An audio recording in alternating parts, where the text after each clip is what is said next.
जनूबी मुंबई के तारदेव इलाके में वाक़ 20 मंजिला फलकबोस इमारत कमला बिल्डिंग में हफ्ते की सुबह तकरीबन 7:30 बजे आग लगने से 7 अफराद हलाक और 15 जख्मी हो गए। इत्तलात के मुताबिक जख्मियों को मुकामी भाटिया और सरकारी BL नायर अस्पताल में दाखिल कराया गया है। डॉक्टरों के मुताबिक 3 अफराद की हालत तशवीशनाक है, जिनका इलाज ICU में किया जा रहा है, जबकि दीगर 12 की हालत मुस्तहकम है। नायर अस्पताल के डॉक्टर कौल ने बताया कि उनके अस्पताल में झुलसने वाले 4 अफराद को लाया गया था, जिनमें से 2 की मौत हो चुकी है, जबकि 2 की हालत मुस्तहकम है। मुंबई के मेयर किशोरी पेडनेकर ने बताया कि अस्पताल के लोगों ने मरीजों को कबूल करने से इनकार कर दिया और मालूम किया जाएगा कि उनके लोगों ने ऐसा क्यों किया। इस बारे में ही BMC कमिश्नर को भी आगाह किया जाएगा।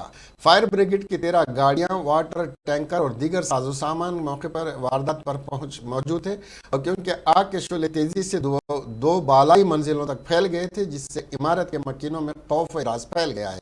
मुंबई के मेयर किशोरी पेडनेकर ने रेस्क्यू और रिलीफ कामों की निगरानी के लिए मौके पर पहुंच गई। आग बुझाने की वजह की तफ्तीश की जा रही है। ताहम तादम तहरीर आग पर काबू नहीं पाया जा सका था, यानी शाम तक भी वो आग चल रही थी।